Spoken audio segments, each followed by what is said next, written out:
That's 800-380-4452. Offers require credit qualification, 24-month commitment, early termination fee, and e-auto pay. Restrictions apply. Call for details. Oh, you pressed the wrong button. Oh, residual.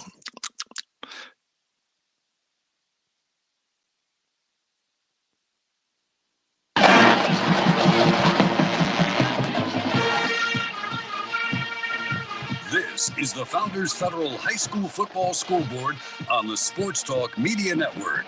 Coming up, scores and reports from across the state and analysis from David Shelton. The Scoreboard is brought to you by Founders Federal Credit Union. Relax, you're with Founders. Now your host for the High School Scoreboard, Phil Kornblut. Good evening, everybody. Welcome into the Founders Federal High School Football Scoreboard on this Friday night across the Palmetto State. Good to be with you. I'm not in the Palmetto State. I'm in Texas over here for South Carolina and Texas A&M, but I have been keeping an eye on things back in South Carolina, also keeping an eye on that baseball game about, I'm going to say, maybe 25 miles or so away from me in downtown Houston, where they've had a great one going on between the Astros and the Red Sox. Astros trying to wrap up the American League pennant. Red Sox trying to stretch it into another game. We'll keep you up to date on that if you have not been following. But first and foremost, our job here, job one, is to fill you in on all the high school football action across the state of South Carolina tonight. This is the next to last Friday night of the regular season. We say this every August when we do the first show, week 0. I say to David Shelton, it's going to fly by. Before you know it, the playoffs will be here, and you know what? The playoffs are here after one more week. So we've got some region titles up for grabs. We got playoff positioning taking place, top 4 spots in the regions to be filled so teams can qualify for the playoffs and extend their season perhaps another week or longer as we head toward championship week in South Carolina in December. Remember, there'll be 3 days of championship games that week in December. So we are headed in that direction. Quick update from downtown Houston, where the Astros are leading the Red Sox 1-0. Red Sox have just one hit, 1-5-0 for the Astros, 0-1-0 for the Red Sox. As far as the high school football scene across South Carolina tonight, we'll be hearing from David Shelton. He'll be analyzing things for us as only he can. We'll have reports from across the state, and we'll catch up with a coach or two along the way as well. But let's go ahead and give you some final scores that are being aggregated at SC Sports Source on Twitter, a great location to go to get scores from all across the state, and we do lean on them heavily. And we thank those guys over there for doing a great job for providing high school scores in live time on a Friday night. So without anything being logged in a particular area of the state, let's just run through these final scores that have come in thus far. So Keenan defeated Lakewood tonight 45-37.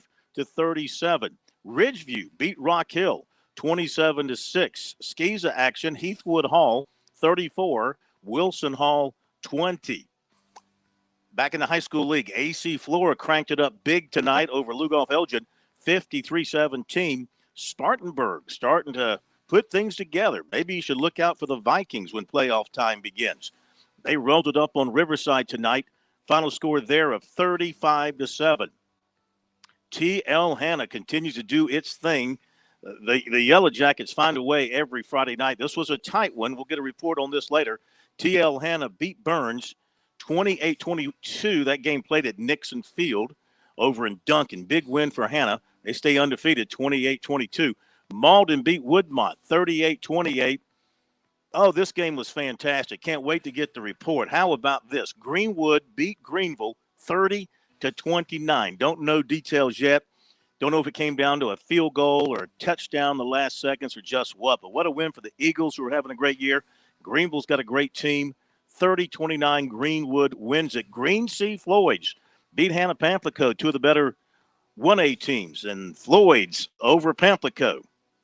Just making it short there, 30-26. Bishop England turned back North Charleston, 36-14. Hartsville doubled up Wilson, 28-14. North Augusta over Midland Valley, 47-14. Sumter Gamecocks, they get a win tonight over St. James, 24-7.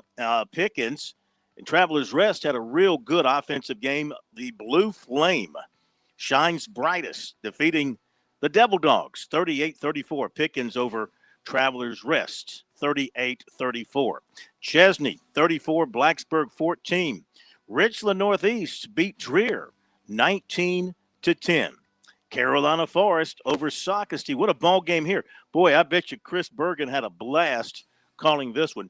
When he calls in his report, Pat, we're gonna make him give us touchdown for touchdown by memory.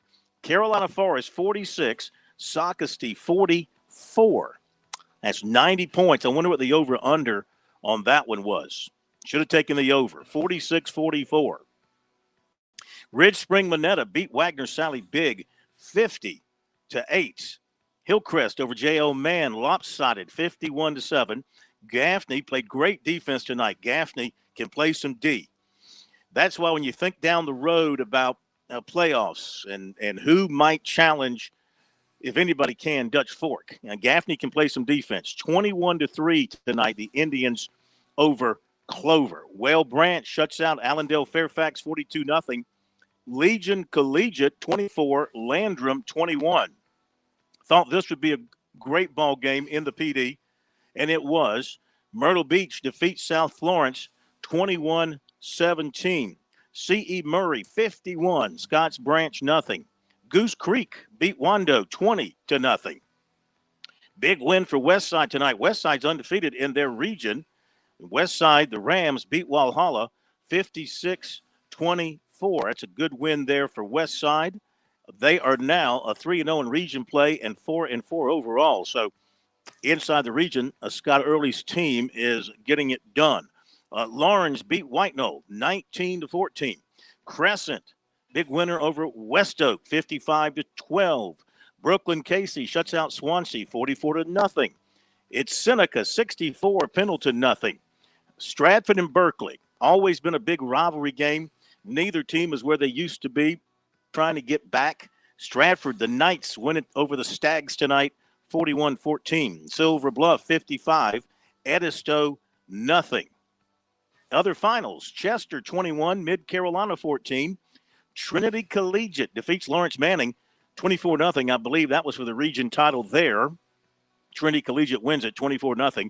Dorchester Academy over St. John's Academy 20-7. Christ Church big over Liberty 62-0. And Gilbert downs Strom Thurmond 21-7. More finals. Saluda 65, Columbia High 12.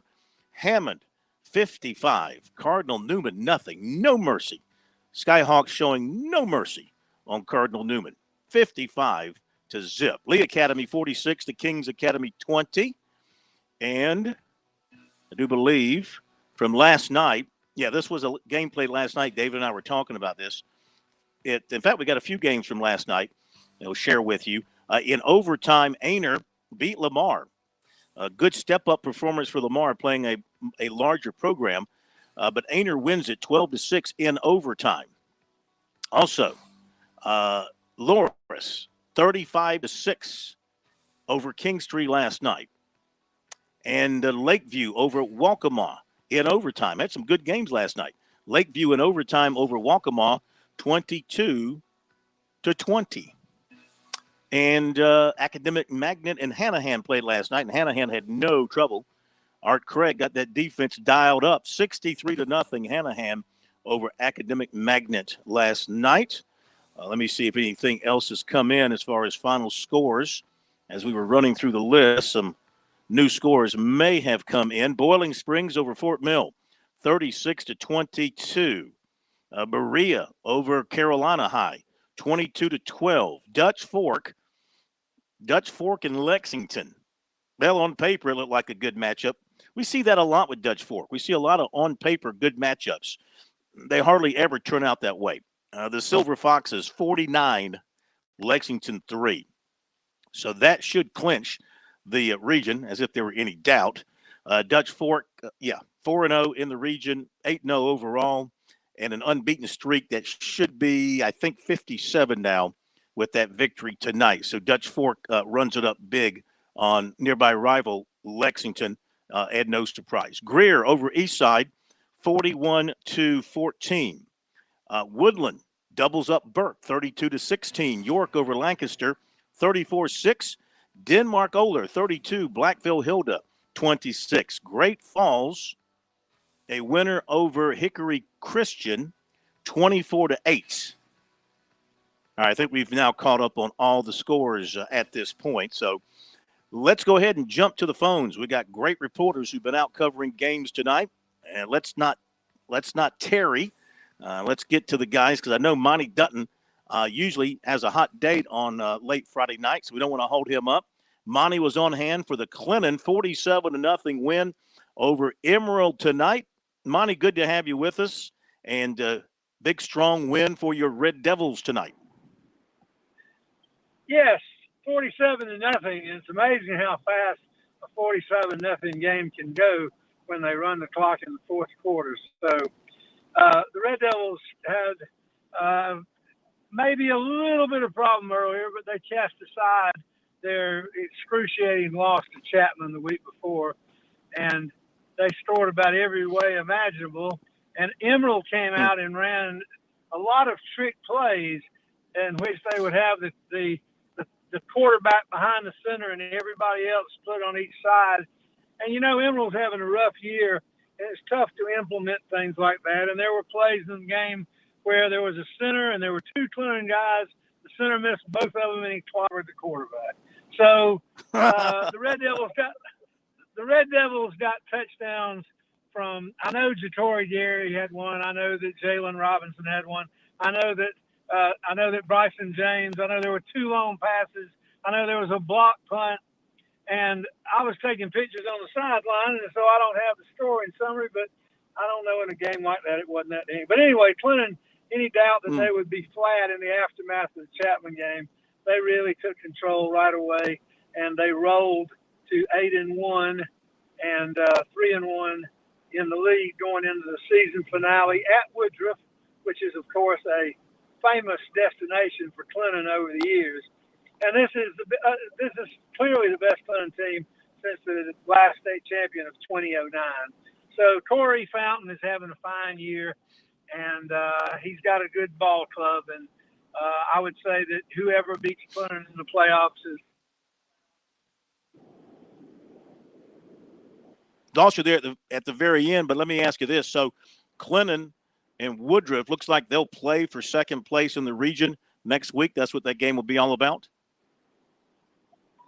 Yes, I don't know what Woodruff has done tonight. I know that Chapman was struggling a little bit in Union County, but I assume that they prevailed. The last I heard it was 21-21. But, that's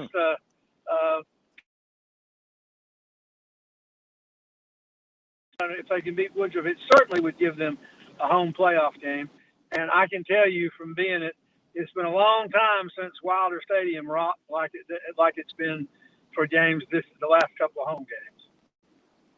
Well, I'll say this. High school football in South Carolina is better when Clinton is good. I mean, it's just one of those traditional places where high school football needs to be good, and it's good again. Well, that, of course, is the opinion of everyone in Clinton, but it's nice to see someone else having that opinion. Well, that goes back to my undying respect for Keith Richardson, too. So, hey, thank you, Monty. We always appreciate it. No, go ahead and finish what you're going to say. Go ahead. No, I was just going to say that this has been a year that has been significant to me because it's like it brings me back. It reminds me of the atmosphere back in the day, and I would wish that on any town. And Clinton is a whole. There's a likeness in the step of everybody in town when the Red Devils are good. It's been a long time. Absolutely. Okay, my friend, thank you. We'll talk to you next week. Monty Dutton with the story on the Clinton win over Emerald. And for our listeners out there, let me explain a little something here. There is a slight delay between me and folks on the phone, so you might hear us talk on one another as we go back and forth because they're talking, they stop. It takes a little bit of a second or two. It's just the transmission rate. Then I say something and they start to talk again because they hear silence and they hear me. And that's why sometimes we get on top of one another. We try to avoid that, but sometimes you have that little delay through the long distance communication process. With all that said, let's hit a break and we'll come back with more reports and update more scores here on the high school football scoreboard on this Friday night. This would be the penultimate night of the regular season in South Carolina. We'll wrap up the regular season next week and then go headlong into the playoffs starting first weekend in November. All right, looking forward to that. David Shelton will be joining us in a little bit too. More reports and more scores coming up here on the scoreboard. Your home is where your memories live. It's where you laugh and where you love. We understand the importance of the valuables under your roof, tangible and intangible alike. So no matter what's around the corner, we'll be there, offering you and your family the support that's made Farm Bureau Insurance a trusted name for nearly 70 years. You deserve more. You deserve a promise. Learn more at scfbins.com. Call me, Alex Satterfield, at 803-749-9171 for all of your Midlands insurance needs.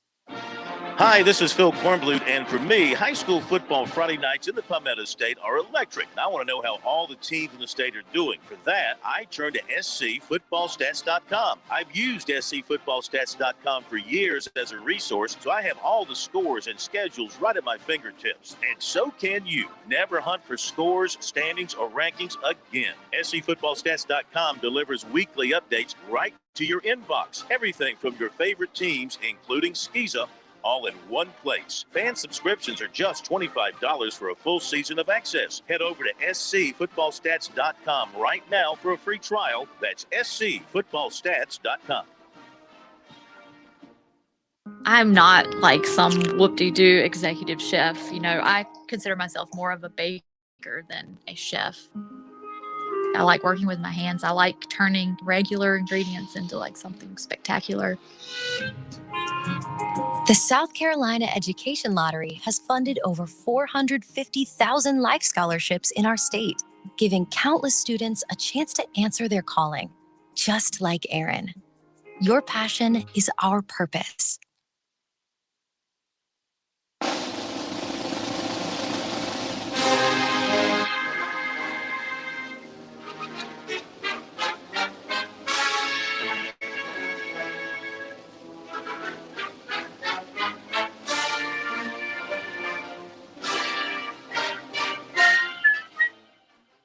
All right, we're back on the high school football scoreboard. Good to have you with us on this Friday night. Got some more scores that are coming in fresh. Christian Academy 60, Dillon Christian 54, W.W. King 56, Newberry Academy 6, Aiken 13, McCormick 8, Conway 53, Georgetown 19, Woodruff, talking with Monty about Woodruff. Okay, Woodruff wins 49-42, sets up that battle for second place with Clinton next week. Wren edges Belton Honeypath 41-40.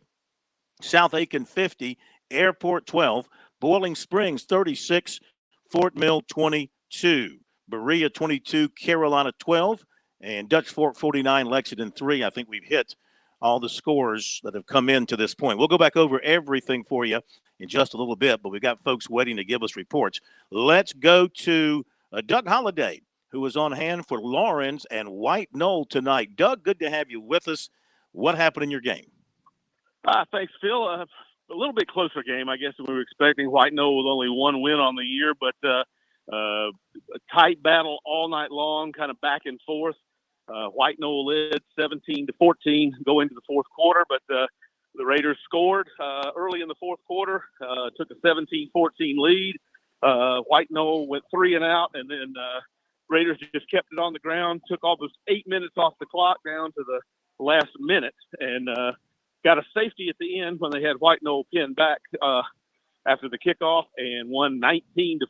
Jaden McGowan, the Raiders' outstanding slot receiver, he had a long touchdown on a catch, probably the bigger play of the game for the Raiders, but come on the road tonight. Did we lose you, Doug? Might have lost him. Lawrence over White Knoll. They lost. I think we lost him. I think he's back. Oh, no, I got you. Sorry about that, Doug. Doug, you still there? Okay. I'm here. Can you Yeah, hear me? go ahead. So you were going to wrap it up. Yeah, we got you. Go right ahead. Yeah, the Raiders score early in the fourth quarter and then force 3 and out on White Knoll and then take like 8 minutes off the clock to get it down to a minute to go, get a safety in the last minute and win it 19-14. Due to our COVID concerns, we haven't played a home game since September the 10th, but we finally get to go home and finish the season next week with Greer. Raiders are in the playoffs. That game will have a lot to say about where we finish in the conference and where we go in the first round. Yeah, if I'm reading this right in the standings, you've only played one region game, correct? That is correct. They're going by total region wins instead of the standings because, I mean, technically we could finish 2-0, but shouldn't finish ahead of somebody else that has won more. I understand Greenwood knocked off Greenville by a point tonight, so Greenwood will win the conference. Like I said, depending on how the numbers in, and they've got some crazy tiebreakers, we could finish second or third. So that'll be the difference between a home game and a road game. We'll just have to see how all that shakes out next week. As Coach Smith said in our interview after the game, we're just going to go play the game Friday night. We won't know anything until Saturday morning next week. So there you go. Yeah, it's going to be wackier than ever. Thank you, Doug. We appreciate it very much, man. Appreciate it, Phil. Thank you, Doug Holliday, with the story on the Lawrence win, non-region win for Lawrence. Westwood beat Irmo 42-37. Big win for Westwood there. Irmo had been going well. Catawba Ridge edged Indian Land 16-13. Johnsonville 38, Timmonsville 8, Powdersville 54, Blue Ridge 27. And we're up to date on the newest scores. David Shelton joining us now from the Low Country. He was at the Timberland game tonight covering that for the Post and Courier and the Sports Report and for the high school scoreboard. We welcome the best in the business, David Shelton, ready to take over the program. What happened in your game tonight? Well, Philip Simmons, in their 4th year of varsity football, has won a region title. They are now 8-1. They defeated Timberland on the road tonight, 24-13. They were up 21-0 at the half. They coasted. Really impressive performance. And the thing about it, the way the bracket's set up, they will be at home throughout the playoff, all the way through lower state if they continue to win. This is a school that made the playoffs last year in the COVID year with a 3-3 record, did not win a game, so they've never won a playoff game. They've never hosted a playoff game, and they had never won a region championship until this year. So a lot of firsts, but very impressive for a 4-year-old program. I know it's 2A, and it would be easier to win on the 2A level for sure. But, they play in a conference that's got Woodland and Timberland. So to win that region is a pretty big accomplishment, and they got it done tonight. And they're a solid football team. I don't project them to beat a team like Silver Bluff in the lower state, but I think they can definitely win a game or two in the postseason for sure. What did this staff install offensively, defensively, when they created the program that's working well for them? Well, I think what they like to do is run the football, but they're pretty good players. So they got a lot of experienced guys that have played a lot of football. They like to run some RPO stuff. The quarterback can run a little bit, can throw it, fairly well. Good receivers, and you being the recruiting guy, I found out tonight they've got a sophomore corner named Richardson. I want to say his name's Trey Richardson, but he has been offered by Penn State and LSU in the last 2 days. And wow. I had never heard of this guy. He is a former he is a basketball player, but I had to text the coach to see if I was getting juked, because I said, Coach, we talked many, many times. I've never heard you mention this kid's name. He said, David, he has just come on the scene. I watched him tonight. Good-looking athlete.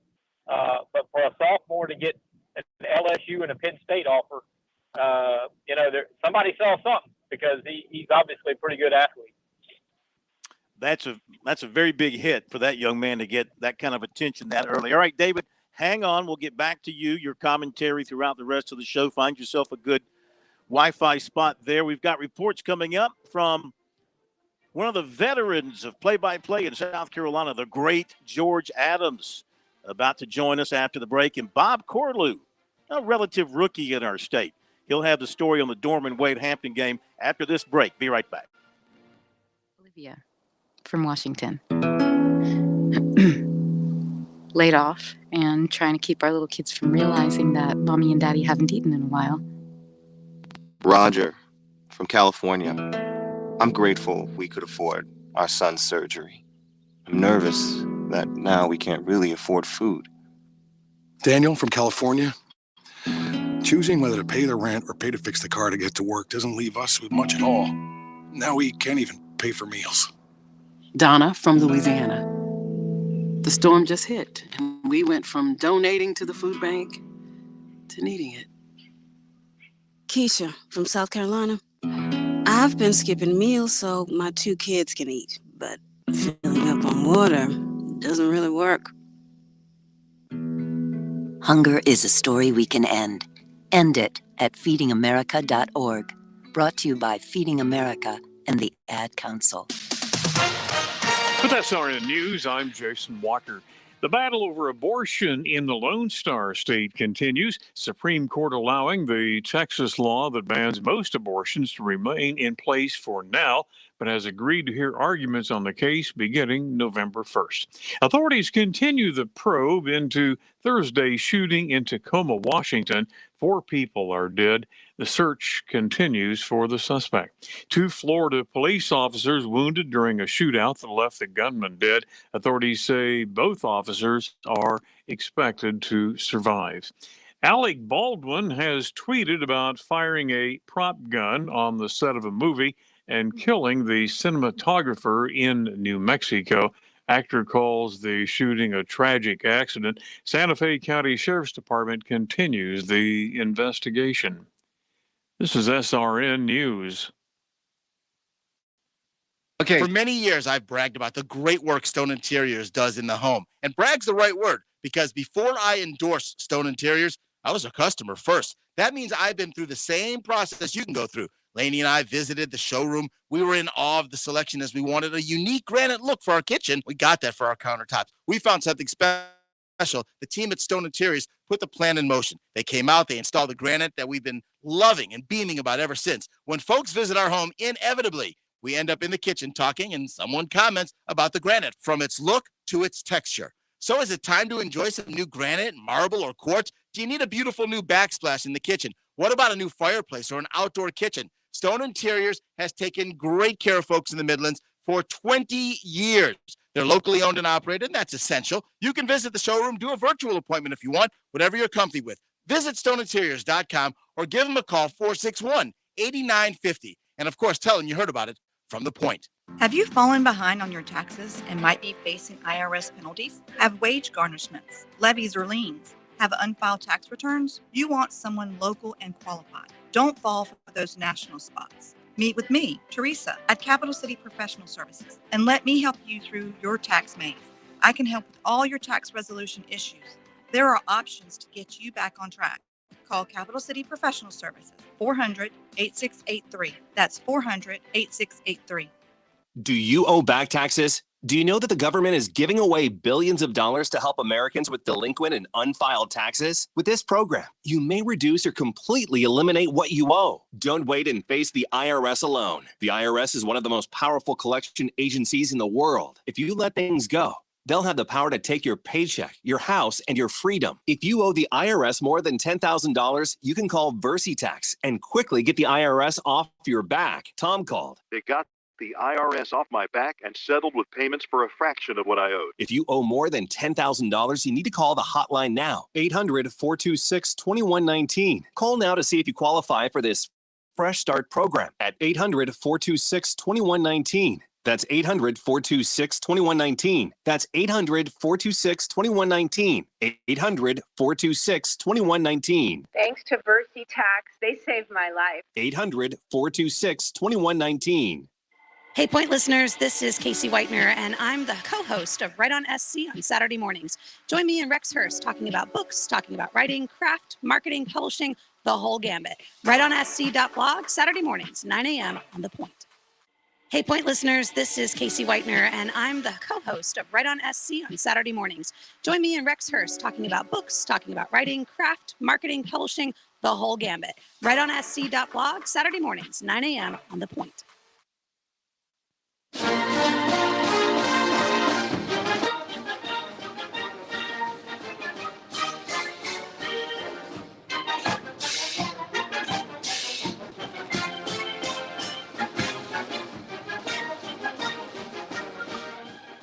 Quick update from down the street from me here in Houston. Well, not really down the street, down the Interstate 69 or U.S. Highway 59 into downtown Houston. 2-0, the Astros leading the Red Sox. Getting late early in that one. Astros trying to wrap it up and move on to the World Series. Here in the top of the 7th, 2-0 Houston. As for high school football, we get back to our scores and catch up on some of the recent scores that have come in. And let me tell you what we've got, and then we'll get back to the reporters standing by. Chapin beat River Bluff 47-21. Williamsburg Academy 42, Carolina Academy 7. Newberry beat Batesburg-Leesville. Phil Strickland's last home game as a coach. He's retiring after this season. Gets the Bulldogs a win over Batesburg-Leesville 20-14. First Baptist 31. Pinewood Prep 29. May River 37. Carleton County 3. C.A. Johnson 38. Louisville 7. Spring Valley beat Blythewood 45-28. Ashley Ridge edges Somerville 10-6. Cane Bay 49. Stall 6. Florence Christian 49. Spartanburg Christian 14. Chesterfield 27. Andrew Jackson 20. Those are the newest to come in. Thanks to SC Sports Source for rolling those scores out for us and everybody else. We head back to the phones. Thanks to everybody that has been waiting. George Adams, I don't know where he's been all season, but better late than never in my world. The venerable voice of the Sherrard Braves, George Adams, with the story on Sherrard and North Central. Good evening. Good evening, sir. Well, it was until you hurt my feelings. Which feelings were those? Well, the ones that were slightly frayed to begin with. When you said we're going to the best in the business, I knew in my heart you were coming to me, but no, there's David Shelton, and so I'm a bridesmaid, but never a bride, because Shelton is tonight's bride. Okay. Well, you're a close second. Well, just give me your credit card number and that little magic number on the back, and everything will be fine. Okay. You got it, my man. It's good to have you with us again. Tell us about your game. Well, it was homecoming for Sherrard. Let me set up the scenario a little bit. From last week, played AJ, got beat 21-7. Our starting quarterback, junior Malachi Roscoe, on the second play of the second half, broke his tibia in his right leg.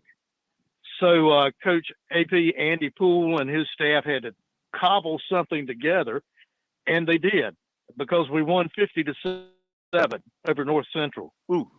So you had a variety of quarterbacks, kind of a three-headed monster, if you will, and the Braves got out to a 21-0 lead against North Central, which was coming off a big win last week against Buford. But North Central on their opening drive had 5 penalties on the opening drive, which they didn't even get a first down. Delay a game a couple, 3 times, illegal procedure. So the Braves got off to a fast start. Zay Brown, junior running back and wide receiver, and even took some snaps at the Wild Brave. 3 touchdowns on the night, 3 yards, 33 yards, and 50 yards. And the Braves went at 50-7 over North Central, 21-0 at the end of the first, 34-0 at the end of the half. and it was 41-0 at the end of the third. So the best game that Sherrall has played all season. Defense almost had the shutout, but we had the youngins in at the end of the game, and North Central did score. But Sherrall comes in. So Sherrall, this is George. No, you're good. Go ahead, George. Okay, all right. I got all kind of voices in my head. Some of them are a little bit spooky. So tonight, it's nice to be remembered. Yeah. As long as it's not in the past tense. Right. But 50-7 sets up a showdown with our arch rival Chesterfield next Friday. That'll be played at Micklejohn Field here in Sherrall. Battle for the Phillips Bell every year, and Chesterfield in the driver's seat as so far as Region 4 2A. Well, we thank you very much for the update. We'll look to hear from you next week. It's always great to have you with us here on the scoreboard. Good to see Sherrall in a battle with things there with Chesterfield, and good luck next week. We thank you as always. Be pretty. Well, I don't know if that's possible, but we appreciate the thought. All right, George Samuel Adams. Go have a Samuel Adams, George. You deserve it. George Adams with the story there of the Sherrall win tonight. The Braves having a good year. We go to Bob Corlew in the upstate. Dorman playing Wade Hampton tonight. Hey, Bob, thank you for joining us. What happened tonight with the Cavs and the Generals? Good evening, Phil. It was the Cavs all over the Generals tonight. Final score 54-27. But I will tell you, the game really was not even that close. At the end of the first quarter, Dorman led 19-0. Dorman led 40-7 at halftime, and then for the entire second half, Dorman played all second, third, fourth stringers. It was the substitutes coming in, and really they pretty well held their own. During that time, the substitutes scored 2 touchdowns, 14 points, and Wade Hampton scored only 20. So it really was relatively even. Some unsung heroes, Will Black, who was injured early in the season, came back and got a total of 85 yards. Bomar, who is backup quarterback, got 63 yards. And a young fellow named Smith, who hasn't played much, got 58 yards. And then there was Najah Fowler, who got 88 yards, all of these on the ground. First downs, it was pretty close. Dorman 22 and Wade Hampton 20. Total offense, it was 442 for Dorman, 368 for Wade Hampton. But yeah, it was a great game. It was a big win for the Cavaliers, and they were coming off of 2 very close games where Dorman had led up until near the end, and Dorman got beat. So it was a win that they needed. Cavaliers can actually still possibly still win the region.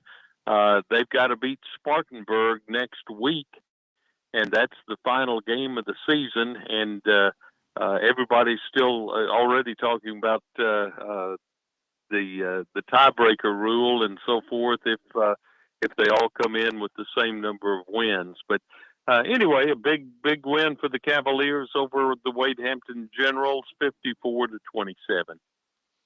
Hey, thank you, Bob. We really appreciate it. Good job. So Dorman gets the 500, 4-4, 2-1 in the region, and there is Spartanburg at 3-0 in the region after their win tonight, and 5-3 overall. And right in the middle is Burns. Burns played outside the region tonight, losing to Hannah. Burns is 2-1 in region play. The game of the night, maybe. Looking forward to finding out the details here. We talked about this with David in the pregame on Sports Talk, and that was Greenwood and Greenville. Thought this would be a great game. Turned out exactly that. Bill Hensley was there covering it. providing stats and all of that for the folks in Greenwood. And he's joining us to tell us about the Eagles' win tonight. Heck of a ball game, 29-28. Bill, thank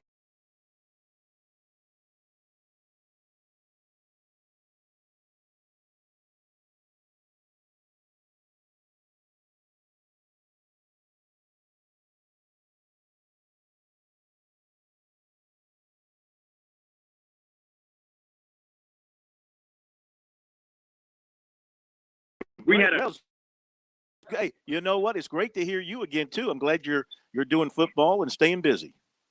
You know, it is. And you're right, this was everything that you could imagine. We thought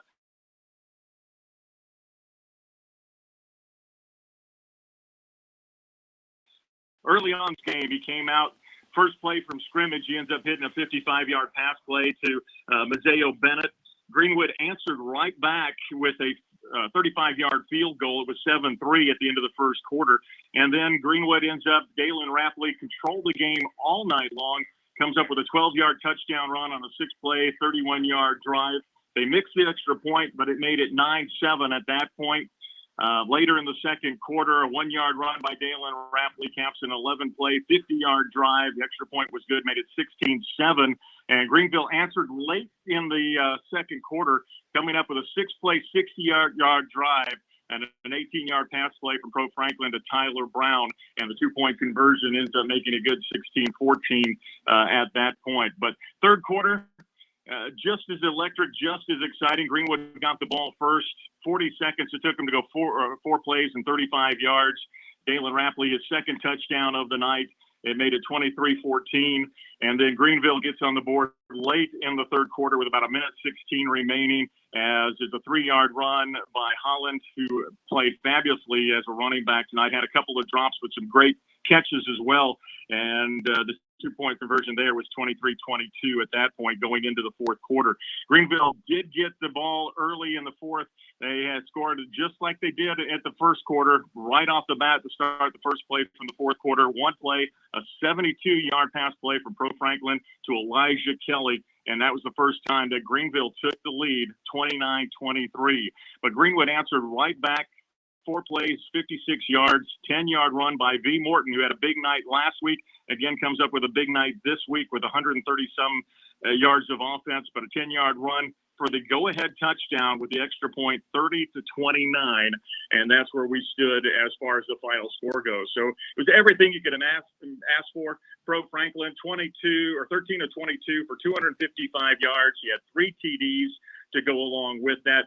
I mentioned Holland, 8 carries for 25 yards, but he did most of his damage receiving-wise. But their leading receiver was Elijah Kelly, 4 catches for 116 yards and a touchdown. Mazzeo Bennett, 3 catches for 102 yards and a touchdown. And then for Greenwood, Galen Rapley had 3 of 4 for 51 yards on the night. V. Morton, 26 carries, 139 yards and a touchdown.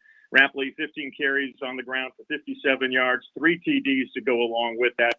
But Lowndes still stowed the show in the fourth quarter on that game-winning touchdown drive, as he looked like he was going to go off the field, but stopped right there at the sideline marker and stayed in bounds. And Rapley hit him for a huge gain of about 44 yards that put Greenwood inside the 5-yard line. And Greenwood went into victory formation at that point to run out the clock. And I can't even begin to tell you if the Greenwood now, excited they are. The fans rushed the field. The whole student section was down there. Chris Weiner was excited. I can still barely talk. I was up and down all night long. But tell you what, it is exciting for Greenwood, number 5 in the state, taking down the number 1 team in 4A and the Greenville Red Raiders. And this is a tough region field to play in with the 3Gs. No question. Sure hope the Southeastern Conference doesn't fine you guys for storming the field. Well, yeah, I'm worried about the high school. I'm not sure what's going to happen with that yet, so we'll find out. Tom, we always thank you so much. Have a great weekend. We'll talk to you next week and see if Greenwood can keep it rolling. Who do you finish up the regular season with? We're headed to Boiling Springs Friday night. Okay, very good. Well, looks like you've got the region title in hand there. So thank you so much. We'll talk to you next week. All right. Have a great night. You too, buddy. All right, great stuff from Tom Carroll, longtime sportscaster in Greenwood. Appreciate the update. What a ball game. David Shelton, before we go to break, that was a heck of a ball game. As you said on Sports Talk, it was going to be a heck of a ball game, and it turned out to be everything and more. Absolutely. I was following that game on Twitter, and it just was going back and forth and back and forth. And, you know, it's crazy because I was talking to someone today about games, and I said, you know, that Greenville game is probably going to end up like 31-30 or 34-33, and it ended up 30-29. And just, I mean, these two teams are not done. I can tell you right now, they may meet again. One of these two teams could win the upper state title. You know, they're very good. Greenwood is very good. The Rapley guy is a really good player. Not a great passer kind of guy, but a great athlete, makes a lot of plays. And Franklin and Kelly at Greenville, you know, they also have Fapp, who just committed to Clemson, the tight end. So I mean, they're very good offensively. So, you know, disappointing for Greenville, great for Greenwood, but both these teams are going to be playing for a while. No question about that. All right, hang on, David. Going to hit a break, and we will come back with more reports and update the newest scores that have come in. I see we've got Chris Bergen standing ready for him to recite every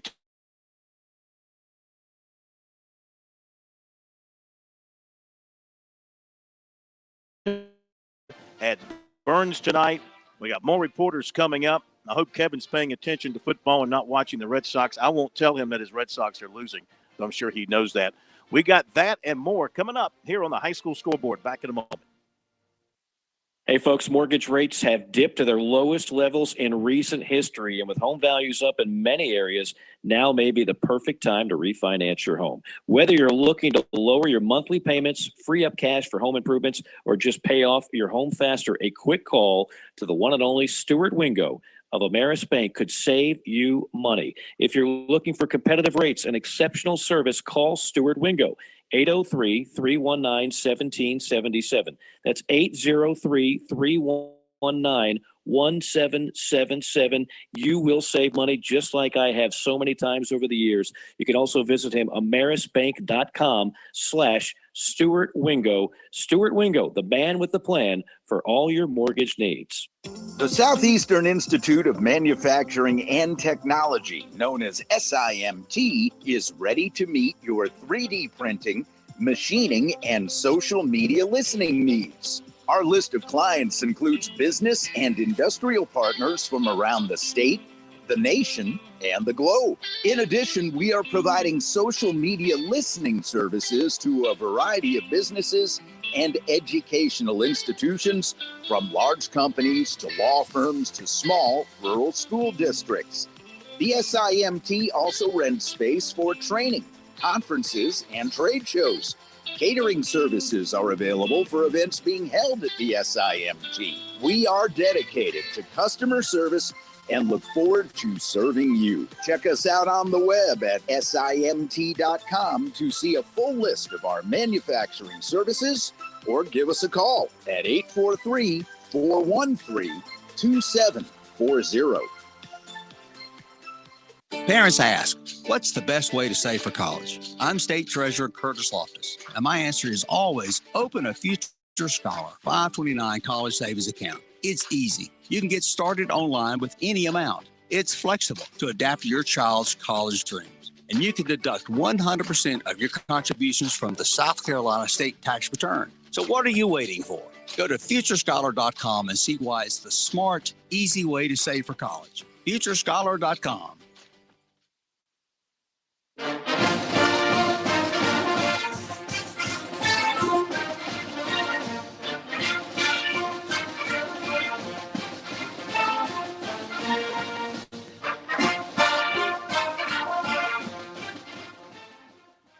All right, give you some new scores that just come in. Chapman in overtime beat Union County. Boy, what a game, 38-35. Richard Wynn, 54. Jeff Davis, 18. Southside Christian, big winner over Dixie, 42-7. Mullins squeezed one out against Latta tonight, 22-8. That was a tight one all the way from what my sources could have gone either way there in the waning moments of the ball game. Fort Dorchester 18, West Ashley 12, Camden 46, Manning nothing, James Island 28, Hilton Head 7, Chapin 47, River Bluff 21. I think we're up to date, so let's get back to guys who've been waiting. We really appreciate it. I know it's been a backup on the line, so appreciate your patience. Well, Chris Bergen has no choice because he's on the payroll, so he has to wait. Man, I bet you your jaws are tired after that game tonight between Socastee and Carolina Forest. Phil, I don't want to steal any thunder away from Greenwood and Greenville because that sounded like a terrific game. And from a state perspective, it probably was the best game or the game of the night. But you'd be hard-pressed to find a more exciting game than the one we saw tonight with Carolina Forest winning on the final play of the game on an untimed down, 46-44, in a contest that had 14 touchdowns scored between the two teams. And I guess hello? Yep, we're with you. Keep rolling. I'm sorry.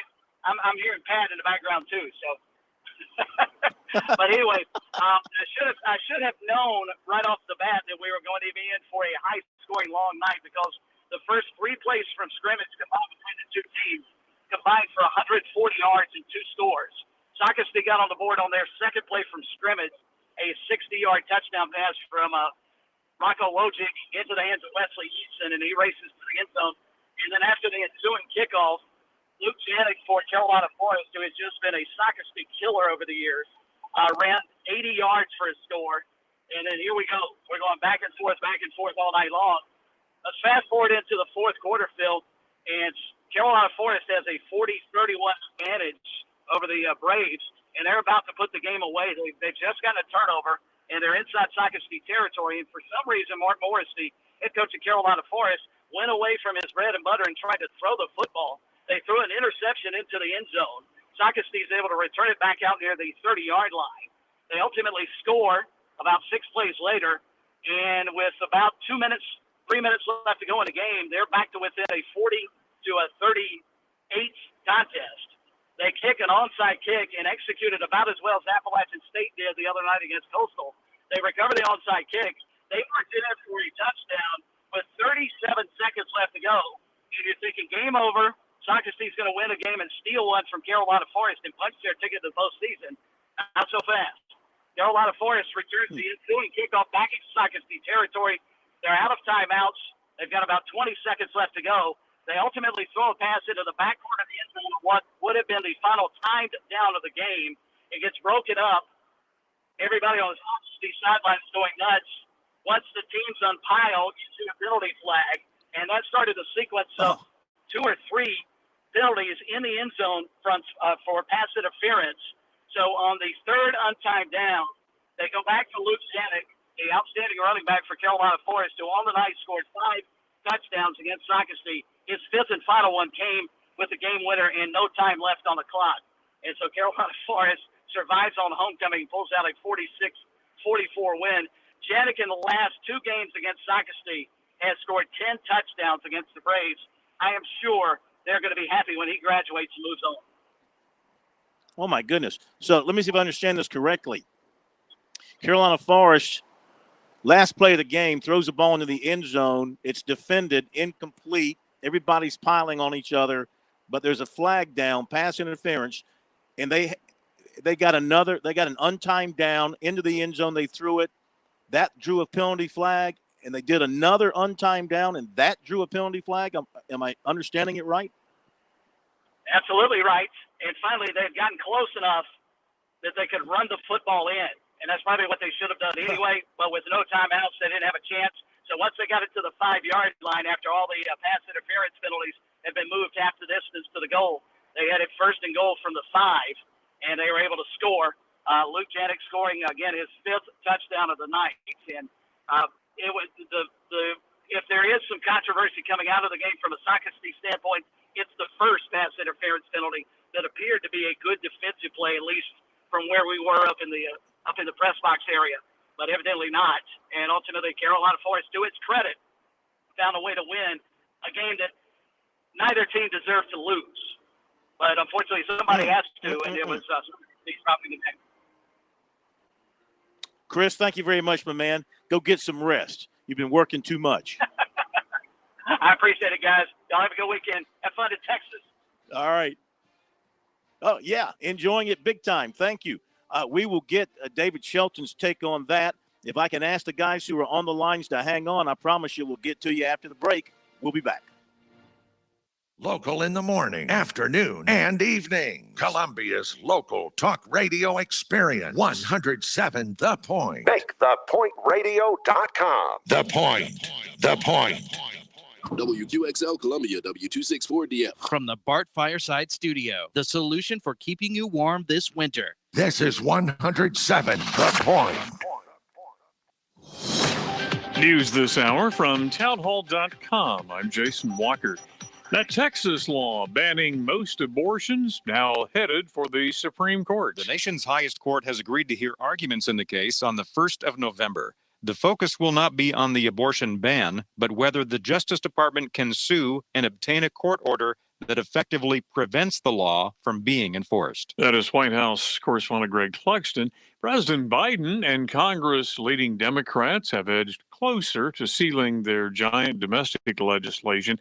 However, the leaders appear to be letting Friday's informal deadline slip as they work to scale back the measure and determine just how to pay for it. Biden and the Democrats are working to reach agreement between the party's progressives and moderates in Congress. Talks likely to continue throughout the weekend. Also at townhall.com, Beijing says there is, quote, no room for compromise or concessions on the issue of Taiwan. That follows a comment by President Biden. U.S. is committed to defending the island. Asked whether the United States would defend Taiwan, Secretary of Defense Lloyd Austin says he would not discuss, quote, hypothetical situations. But Austin says one aspect of keeping China in check is through its cyber activity. You've also seen recently that NATO issued a NAC statement on malign Chinese cyber behavior. So there's an increasing interest in checking that kind of behavior, but also to build resilience throughout our own infrastructure. The leader of a notorious Haitian gang that kidnapped 17 members of a U.S.-based missionary group, warning now the hostages will be killed if demands are not met. Wilson Joseph also has been threatening the Haitian prime minister. More on these stories at townhall.com. This Entertainment Answer brought to you by Exergen. At the end of the year, we see a lot of heavy adult dramas hitting theaters. But what about family options this season? Well, we have a few. Ron's Gone Wrong is in theaters October 22nd. Then we get Clifford the Big Red Dog November the 12th.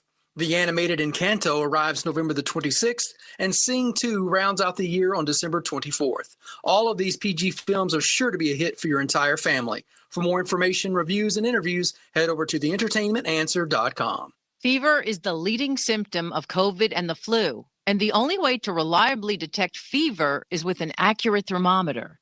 Be vigilant and be accurate with the Exergen Temporal Scanner, proven in more than 100 clinical studies. Don't rely on non-contact thermometers. They are proven to be inaccurate and will not reliably detect a fever that might mean COVID. Be sure to seek medical advice at the first sign of fever. Learn more at Exergen.com. In its first significant action under a new director, the Consumer Financial Protection Bureau ordering Apple, Amazon, PayPal, and other tech giants to reveal just how their proprietary payment networks function. Apple Pay, Google Pay, and other systems now dominate e-commerce and person-to-person payments with systems that are often hardwired into smart devices. Banks have tried to compete through services like Zelle, but they've struggled to keep up, lacking the integrated systems Apple and Google operate.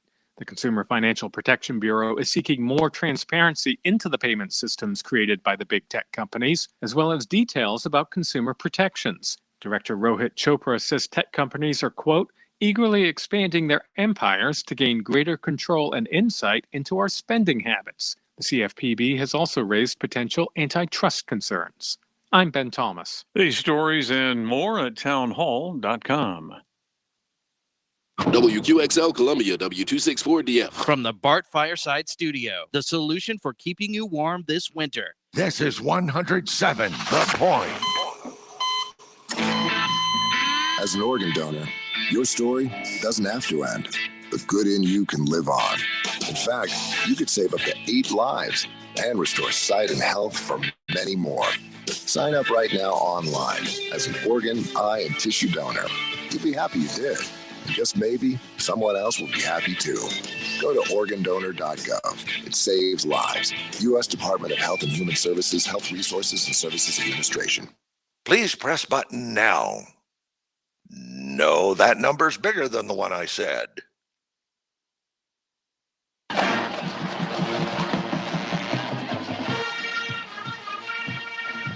This is the Founders Federal High School Football Scoreboard on the Sports Talk Media Network. Coming up, scores and reports from across the state and analysis from David Shelton. The Scoreboard is brought to you by Founders Federal Credit Union. Relax, you're with Founders. Now your host for the High School Scoreboard, Phil Kornblut. We are back, hour number 2 of the High School Football Scoreboard. It is brought to you by Founders Federal Credit Union. Our thanks to Founders Federal Credit Union for all they do for high school sports and sports in general across the state of South Carolina. So happy to have them as one of our partners here on the Sports Talk Media Network. Quick update from downtown Houston, still 2-0 Astros leading the Red Sox. And if they hold on to that, they'll win the American League pennant and move on to the World Series beginning on Tuesday against either the Dodgers or the Braves. They're in the top of the 8th. Houston's pitching has been fantastic. Needless to say, they've held the Red Sox to, 1 hit, maybe 2. I haven't seen the line in the last little bit, been busy tracking down scores. We'll go over all the scores we have in here shortly. A lot of folks have been waiting. I really appreciate your patience. We thank you from the bottom of David Shelton's teeny-weeny heart. Let's go. I hate to bring in Kevin Selman right now because I'm sure he's got 1.5 eyes, maybe 2 eyes on the Red Sox and none on anything else. But he was on hand, the voice of T.L. Hanna for that Burns game tonight. Hanna had to go on the road, and they, you got yourself a hard-earned victory tonight, Kevin. I tell you what, Phil, and what seems to be like an exciting night of high school football, I tell you, folks up in Duncan, South Carolina tonight would not take a back seat to any game as the Yellow Jackets were able to pull out a 28-22 thriller. The way the game finished was one of the better finishes in high school football I've been a part of in recent years. But what a game tonight up in Duncan as the Yellow Jackets improved to 9-0 on the year to beat the Burns 28-22. Tell us about the end, how they pull it out. Well, Hanna led most of the game. Well, let me start over. Burns went up 7-0 early. The first time the Jackets have trailed in the first quarter all year long.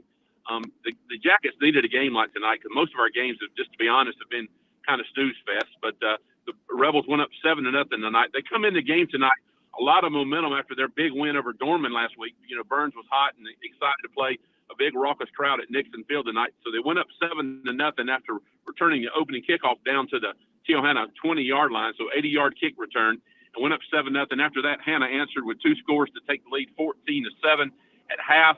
Hanna went up 21-7 in the third quarter, and Burns clawed their way back in to 21-14. And then, with 1:55 to go on the clock, Burns scored the tie, what looked to be the tying touchdown. But instead of going for the extra point, the Rebels lined up, went for 2. Made it, got the score to 22-21 Burns. So Hanna got the ball back with 1:55 on the clock and drove it 70 yards down the field and scored on a game-winning touchdown pass from Clemson baseball commit Jay Dillard to Clemson football commit Chap Pendergrass on a 15-yard touchdown pass with about 15 seconds remaining on the clock. And the extra point made it 28-22, a final for the Yellow Jackets. And they just keep finding a way to win. They keep finding a way to win, and I've heard you talking about Burns tonight. I think this was Burns' 4th loss on the year. So, and typically, you expect bigger things out of Burns, but we were looking at it earlier during our broadcast. The 4 losses that Burns have were to 9-0 Hanna, Dutch Fork, Gaffney, and Spartanburg. So it's not like they're losing to teams that, they're losing to good teams. There's no question. There's no question. We thank you so much. I hate to tell you, but you're down to your last 3 outs. So I wish I could wish you, good luck on that. But I'm not pulling for the Red Sox. I know that. Listen, but I appreciate you taking our call tonight. We got Coach Smith, Dickie Smith from the Touchdown Club. You know him from the Touchdown Club, and our student statistician, Cam Bailey. We're making our way down 85 South, headed home with a victory. So good win for the Yellow Jackets, and they look to wrap up the region championship next week, and they finish at Hillcrest. And if they're able to finish that off, the 5A part of the Upper State playoffs will go through Anderson this year. Or last year, the Yellow Jackets had to go on the road to Gaffney and to Northwestern to get those victories. This year, if the Yellow Jackets can win next week, the road to Columbia will come through Anderson. Wow. And that will be such an advantage to be at home. Thank you so much, Kevin. We appreciate it. We'll talk to you next week. All right, Phil. Appreciate you. Yes, sir. Yes, sir. Thank you very much, Kevin Selman, with the story there on T.L. Hanna's win over Burns. Let's go to right here in Columbia, I'm not in Columbia, but when I'm in Columbia, it'd be right here in Columbia. Chris Deering, Westwood, and Irmo tonight. And, boy, Irmo was looking good this season, still having a good year. But, Chris, Westwood, the stronger team tonight, got a really nice win over the Yellow Jackets. Yeah, Phil, I thought I had the Chris? game of the night. Okay, I'm sorry. I'm still here. You got me? Okay, I'm sorry. Go ahead, Chris. I'm sorry. But I thought I had the game of the night, but listening to some of these reports, it sounds like there were a lot of really close games all across the state tonight. And this was right up there, ranked right with them, though. Westwood was down by 20 points late in the third quarter, and 2 touchdowns in the final 27 seconds of the quarter sort of turned this game's momentum into Westwood's favor. And they were able to get an 11-yard touchdown pass from Cameron Brown to Noah Jennings with 16 seconds to go to complete the comeback. And they've thrown that region now into a 3-way tie between Westwood, Irmo, and AC Flora. And it's my understanding with the tiebreakers, if all 3 teams win next week, Flora will be the 1 seed, Westwood will be the number 2 seed, and Irmo will be the number 3 seed. How big a win is this for Westwood in that, Irmo was playing some really good football, had just had some good wins, had beaten Flora. I do believe my memory's right, had beaten Flora. Yeah. But now here's Westwood, maybe a little bit overlooked.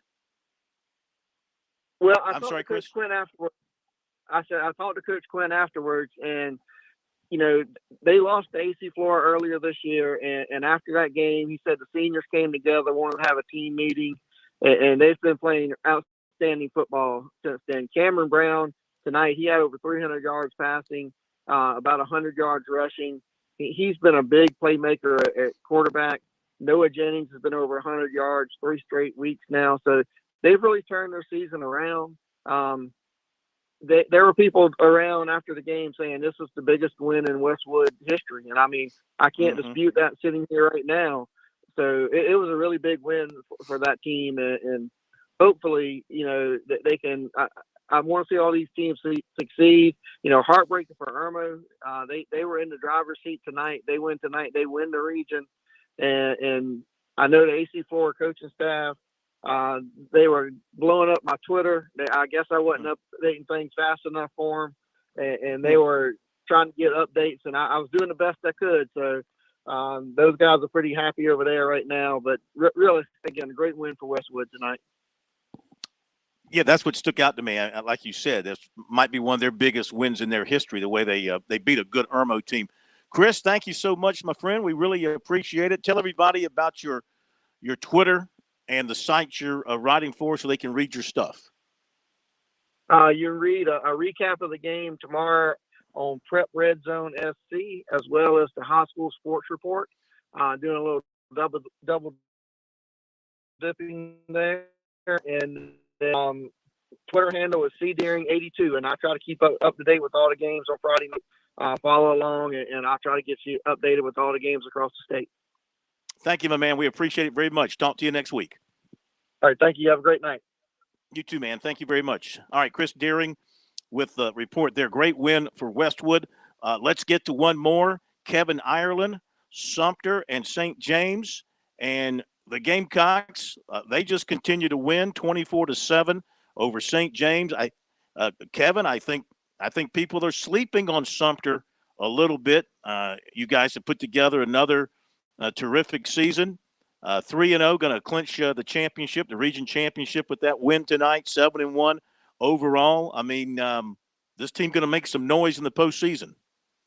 I think so. I think when we lost to AC Florida 13-0, we gave them 5 turnovers in their territory or in our territory, and they only got 13 points out of it. And Sumter was still finding their way offensively, but since then, they've been averaging about 35 points a game, and offensively, we've kind of been very balanced, passing and running.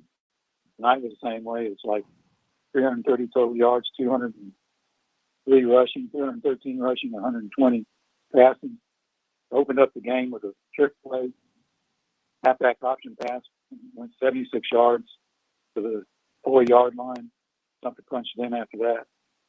Had another touchdown later. What the killer was right before the half, took the ball, went 8 minutes and 13 seconds off the clock, 19 plays, and ended up having to kick a field goal, leading 17-0 at the half. Put another one on in the second half. Coach Barnes let most of the second stringers play in the fourth quarter, and they let up 1 touchdown. Something pretty well dominated the game 24/7. Indeed, they did. Who stood out tonight individually, offensively, defensively? Anything you recall there from any individual players? Keon Brown, we've got like a 5-headed monster we talk about rushing. We got 5 guys that can rush the football. And tonight it was Keon Brown's turn, and he ran 94 yards with 1 touchdown. And we had, tell you what, now they don't want to see Zaire Gamble anymore. He's got his 4th interception off of the St. James quarterback tonight.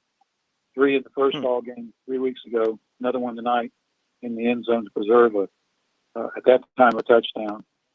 And so he's really done really. Of course, he returned 2 of them against them for pick sixes 3 weeks ago. How good is the Rames youngster, the 2023 defensive end, who's picking up some major offers? He's pretty good. He's 6'6", 245, can disrupt anything. He's Jadavian Clowney-like, maybe on a little bit smaller scale, but he's got another year to go. So, Is it Montague? Is that how he pronounces the first name? Montague? Yeah, Montague. I love that. Love that name. Montague Rames II. Okay, my man, listen, thank you very much. Appreciate the update as always. Have yourself a great weekend. We'll talk to you next week. You too, Phil. Thank you, sir. All right, Kevin Ireland, the longtime voice of the Sumter Gamecocks. He is David Shelton. He is the voice of the Gamecocks, Kevin Ireland. I'll take your word for it. That's why he's the best analyst in the game, folks. So, from all those reports you just heard, what'd you take away from it, David? Holy cow! That was a run of reports there, boy. I don't know what I took from it. I took a headache, is what I took, but it really was a great night of high school football. I mean, we haven't, unless I missed it, we still haven't heard the South Florence Myrtle Beach report, which was also a great football game. But that's why I tell people all the time, I don't get real excited for the first 5 to 6 weeks of the season. We play in games and they count, and but man, these last 2 or 3 weeks of the regular season, that's where the rubber meets the road. I mean, this is like playoff games every Friday night, and tonight was just man, there was some really good games tonight. Indeed. Let's hit a break. We'll see if we can get a report in on that Myrtle Beach South Florence game. Myrtle Beach won at 17-14, but you're right. I mean, we're seeing the cream rise to the top. We're also seeing matchups of comparable teams at a high level now. That's why we're seeing so many good games. Region titles are up for grabs and positioning for the playoffs. So we're seeing the better teams in the regions meeting up tonight, next week as well. So it should be another great week going into the playoffs next week. And we'll be back to go over the scores and get more reports in a moment. I'm attorney Jim Corbett. I love sports, and I've helped people for over 30 years. Contact me at jim@jimcorbettattorney.com when the insurance company won't pay your claim or you have complicated issues. Some other business causes your business to lose money, jim@jimcorbettattorney.com. When you lose a relative and find out you got cut out of a will or don't get what was promised. When you have serious injury, like from a wreck or mishap or on the job, jim@jimcorbettattorney.com.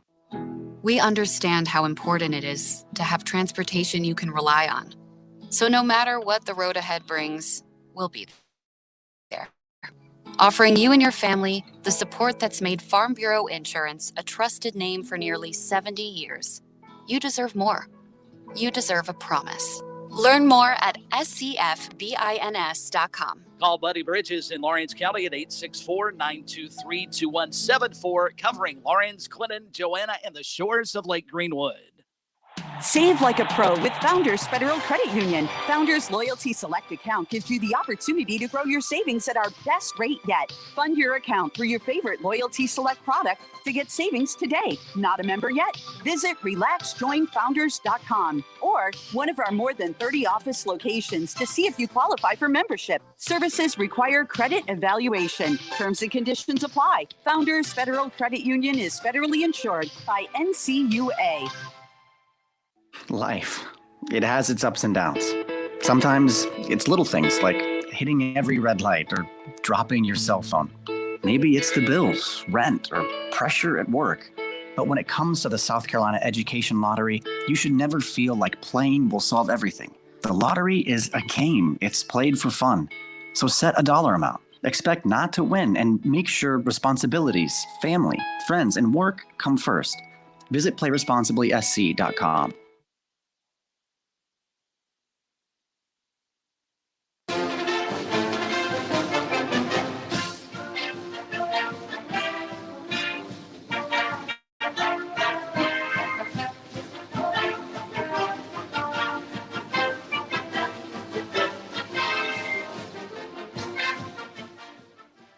Rolling along on this Friday edition of the High School Football Scoreboard, brought to you by Founders Federal Credit Union. We'll get back into all the scores here in just a moment. We got more folks waiting to give us reports. Let's go to Garrett Mitchell. Next up, Woodruff versus Broome tonight. Big game in the upstate in that region, and quite a good ball game as well. Woodruff takes the win, 49-42. Garrett, another shootout up there with the Wolverines and Broome this time the opponent. Well, I'm going to tell you what, it really was, and just another great ball game. And we really had the notion going in that this could be another high-scoring affair. When you look at the numbers side by side, Woodruff came into the ball game averaging 35 points a game. Of course, with Carson Tucker back in the fold, the offense has really taken off. Broome averaging 35.5 coming in. Very comparable defensive numbers as well. And it looked like Broome was going to be the first out of the gate. They took the opening kickoff and marched down inside the 10-yard line. But the Wolverines had a goal line stand, and they took over inside the 5-yard line and went 95 yards and put the first points of the game on the scoreboard. Broome tied it briefly, and then Woodruff reeled off 2 unanswered scores. And that was really – the game just kind of progressed a little bit slower from that point in the first half. It was 28-13. Woodruff took the 15-point lead into the halftime locker room. And then in the second half, it was really just trading scores. For the longest time, both teams had 3 touchdowns on the board. Woodruff had a 49-28 lead. Broome put together a really nice drive. They went down and they scored. That cut it to 49-35. And then it got crazy. The Centurions recovered an onside kick at midfield, went down and punched in another one, and that made it 49-42 with about 4.5 minutes to go in the ballgame. But the Wolverines, they put together a good drive. They turned it over on downs deep in Broome territory, and the Centurions tried to make a run for it. They got to about midfield, and Woodruff defense stood tall. They stopped the drive on 4th down, and a 47-yard run later, it was victory formation. So another tremendous ball game. This mathematically clinches Woodruff a playoff spot. They can now finish no worse than 3rd. 4-3 and 3-1 in the league, and playing Clinton next week. That should be a great one next week. Two old rivals getting together. And I tell you what, that game has a lot of implications on the line. Chapman, of course, holding on in overtime against Union County. That assures them the region championship.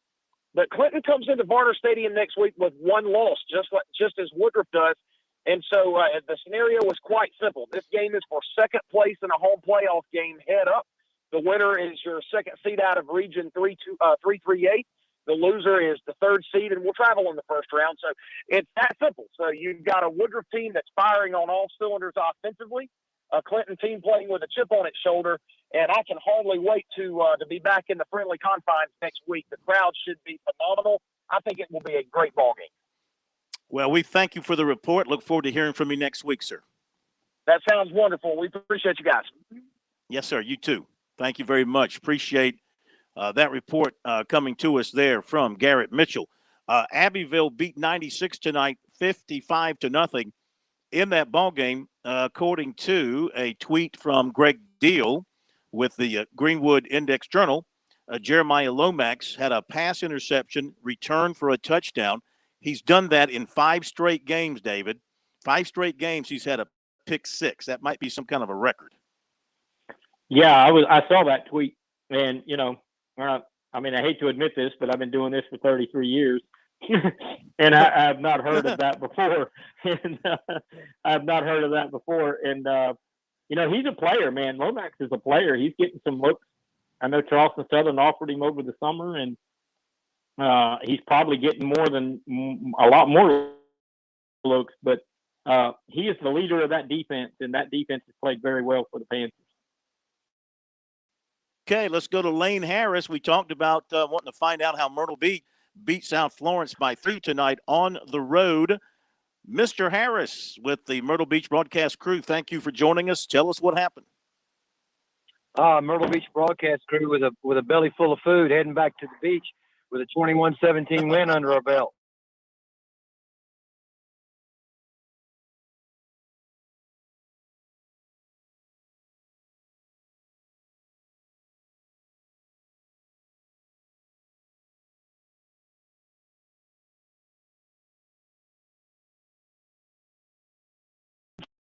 Championship tonight, and it didn't get off to a good start for the Myrtle Beach Seahawks. We won the toss and received, and went forward on 4th down at midfield and turned it over to them. And 2 plays after that, their sophomore quarterback Quincy Rhodes, who stepped in for Lenore Sellers after the 6th game of the year and against North Myrtle Beach when he got hurt, threw a 57-yard touchdown pass on a quick slant route to Evan Singletary, and the one of the top teams in 4A football find themselves down 7-0 real quick. But Seahawks found a way to get back into it. On a 4th down and 2 from midfield on the Seahawks' next possession, Adam Randall we go into the Rhino package, and Adam Randall dots the I in that package, and he took the handoff around the left-hand corner. Outran the whole team 45 yards for a touchdown. PAT tied it up at 7. And then things got kind of fun. We kicked back off to the Bruins, and they ran an option play, and Frank Goins, our outside linebacker, reaches out and gets in the pitch lane, knocks the ball in the air, and Shamir Harrison recovers the ball at about the 31-yard line, and we take it to get some good field position. We take it down inside, and we go back into the Rhino package, but Mickey Wilson calls a timeout right before the play. And when he comes back on the field, we line up in the Rhino package on a 4th down and 4 from the Bruins 15-yard line. And Randall catches the ball, looks like he bobbles it, runs up to the line of scrimmage, and Tim Tebow's one to a defensive end named Trey Phillips for a 15-yard touchdown pass on 4th down. So the Seahawks scored both their first half touchdowns on 4th down conversions. PAT made it 14-7. They kicked a field goal before the end of the half to make it 14-10. But in the 3rd quarter, they took the opening kickoff, a 10-minute and 8-second drive. They ate up almost the whole 3rd quarter. We ran 3 plays in the 3rd quarter. Malik Terry, who had a big night tonight, had a 4-yard touchdown run, gave them a 17-14 lead. But then at the very end of the game, Adam Randall ran another one in from the Rhino package from 1 yard out with about 7.5 minutes to go in the ball game for us to win 21-17. The game was not without its excitement at the end of the game. The Bruins had another chance, but their mistakes and a fumble in the backfield kind of took them out of the play. And we had a lot of clock issues. We'll leave it at that in the game over in Florence. But the Seahawks win 21-17 and reach the 6 4A championship. We have a game next week against North Myrtle Beach, and we'll have home field advantage for the playoffs should we keep winning all week long. All right. Doug Shaw, we'll be calling from Doug Shaw every week. Thank you, sir. We got to hit the break. Be right back.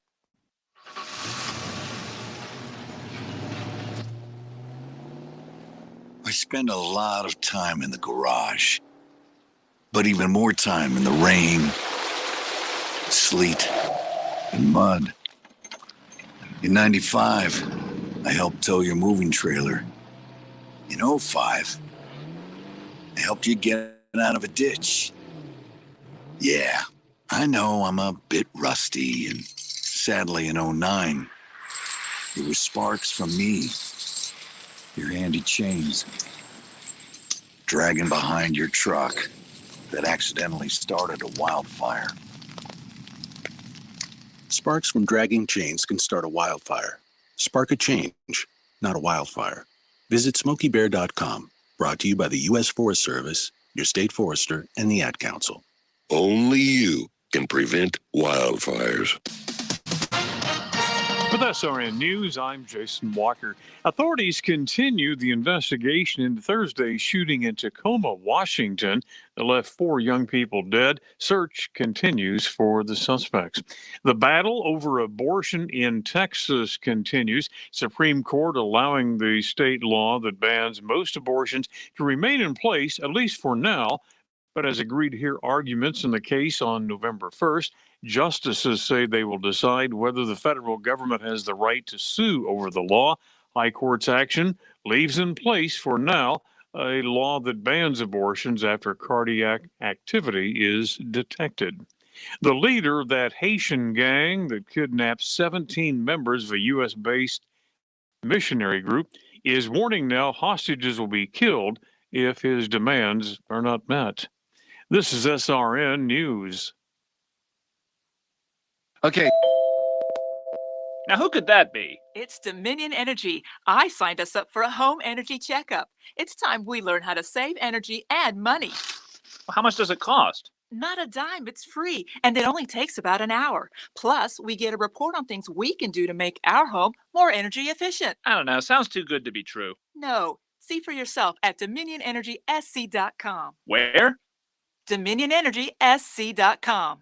Certain restrictions apply. For many years, I've bragged about the great work Stone Interiors does in the home. And brag's the right word, because before I endorsed Stone Interiors, I was a customer first. That means I've been through the same process you can go through. Lainey and I visited the showroom. We were in awe of the selection as we wanted a unique granite look for our kitchen. We got that for our countertops. We found something special. The team at Stone Interiors put the plan in motion. They came out, they installed the granite that we've been loving and beaming about ever since. When folks visit our home, inevitably, we end up in the kitchen talking and someone comments about the granite, from its look to its texture. So is it time to enjoy some new granite, marble, or quartz? Do you need a beautiful new backsplash in the kitchen? What about a new fireplace or an outdoor kitchen? Stone Interiors has taken great care of folks in the Midlands for 20 years. They're locally owned and operated, and that's essential. You can visit the showroom, do a virtual appointment if you want, whatever you're comfy with. Visit StoneInteriors.com or give them a call, 461-8950.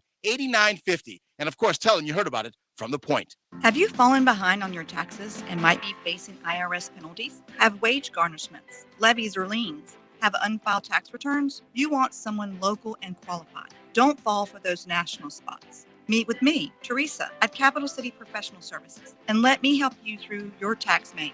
I can help with all your tax resolution issues. There are options to get you back on track. Call Capital City Professional Services, 400-8683. That's 400-8683. There are a lot of exciting things happening this fall. I want to focus on what's important, not what's for dinner. Luckily, HelloFresh delivers everything I need, and it's 30% cheaper than grocery shopping. The quick and easy recipes are perfect for weeknights. We're all busy, but with HelloFresh, I actually have time to enjoy my meals. Go to HelloFresh.com/DanaCortez14 and use code DanaCortez14 for up to 14 free meals plus free shipping. That's code DanaCortez14 for 14 free meals at HelloFresh.com/DanaCortez14. Hundreds of thousands of people have said goodbye to their overpriced Verizon, AT&T, or T-Mobile plans and switched to Pure Talk on the same great 5G coverage as one of those carriers. Get unlimited talk, text, and 6 gigs of data for just $30 a month. The average family is saving over $800 a year. Just dial pound 250 and say Jill50 to save 50% off your first month. That's pound 250. Say Jill50.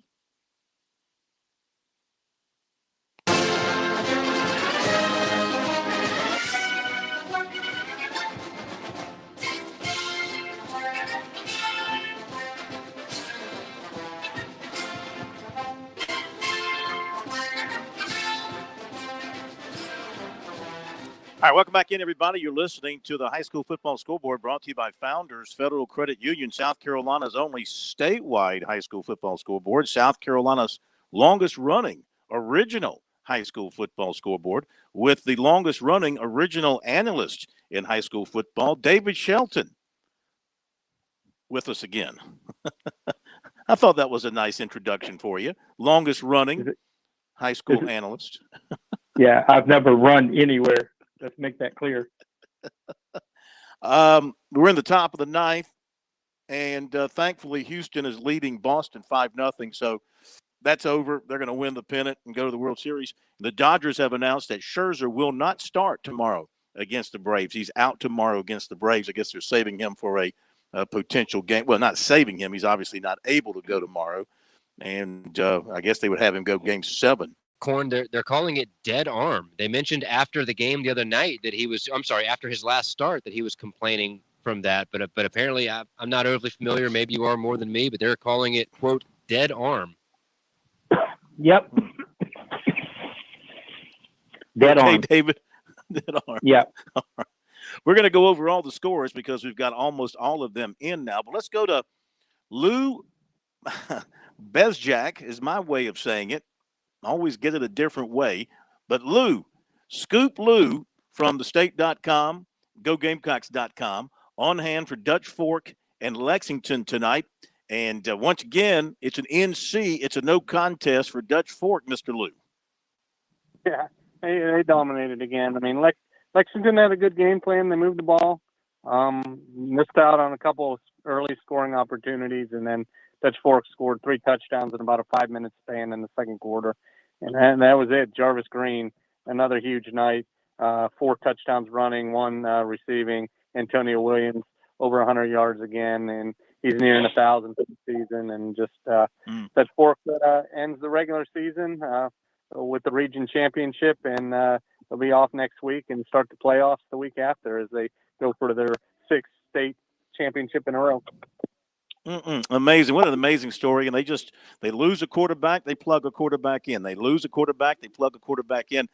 And this young man who took over for Will Taylor has just stepped right in there and done a great job. Yeah, David Patterson, he's been with the program for 4 years, was one of those honored on senior night tonight. Had to battle with William Appler, transfer from Wilmington area, and won the job. And, has the command of the system and been in the program, and he's done a great job. He's not flashy. He could run, throw, get the ball to Antonio Williams in space is a pretty good idea. And this defense for Dutch Fork has really got better as the season went along, and they're down. They held Lexington 116 yards offense tonight. Huh. Yeah. So I mentioned this earlier, Gaffney got another win tonight. They're undefeated, and they played some great defense, only gave up a field goal tonight. And I was just thinking out loud. I mean, if there's anybody out there that can, hang in there with Dutch Fork because they can play defense, it could be Gaffney. Yeah, I think that was, and they were supposed to play earlier in the year, but after the death of Jack Al-Khatib, that was that game got canceled. So we might see that game in the state championship because I think definitely Dutch Fork is the favorite in the lower state. Gaffney might have a little tougher road. The upper states got maybe a little bit more parity, and I think Dutch Fork maybe has Fort Dorchester and Sumter the two biggest roadblocks. But yeah, that'll be a great state championship game for sure. All right, before we let you go, of course, Dutch Fork's got the highly recruited, highly talented receiver Antonio Williams, who's heading off for his official visit to Ole Miss this weekend. Did you get a chance to talk with him and get a little more update on his thinking about his recruiting? Yeah, he's not visiting Ole Miss this weekend. They had to reschedule. So no, he will not be visiting Ole Miss this weekend. Got that offer from Texas yesterday. He said that is a really good offer. He definitely gives him something to think about. Mike Bobo, Auburn offensive coordinator, former Gamecock offensive coordinator, was here tonight at the game, stayed for most of the game, talked with Coach Knotts, and got to see Antonio in person. And the Auburn will host them. The plan is right now for the Iron Bowl. He said he still plans on taking that visit. Said there's a chance maybe he can commit in November, but I don't know. He's been kind of back and forth. I mean, he had his official to USC. We'll see when he reschedules his Old Miss visit. Now the Texas offer. So I think there's a lot to think about. So I think personally it's between South Carolina and Ole Miss, but you never know. We'll see what happens. Yeah. Maybe he's growing tired of the process, all the questions, all the interviews about it. Maybe he's just – I'm surprised he's not going this weekend with it, being a big game for Ole Miss with LSU coming in, and they've got Arch Manning there, and they're honoring Eli Manning. I thought this would be a big weekend for Ole Miss to have him in. Yeah, it'll be perfect down there. Hall of Fame weekend, all kinds of stuff this weekend. But, yeah, they had to reschedule it. I'm not sure when they'll get back down there, but obviously he has the ties there with his stepdad playing basketball there. So, yeah, we'll see. Ole Miss definitely is giving them a lot to think about. And so South Carolina, they've done a great job recruiting him. They talk to him all the time, and they've been on him. And he's definitely number one on that receiver board for them. Yeah. Well, they got to show him they got a quarterback who can get him the football. That's the thing, because you got to believe that Ole Miss, that Lane Kiffin's going to go find himself a quarterback after Corral leaves after this year. It could be the guy. It could be the dude from Oklahoma transferring there. He's going to get himself, that Kiffin's going to get himself a slinging quarterback who can get the ball to his receivers. But will Lane Kiffin be there? Will he go for the LA?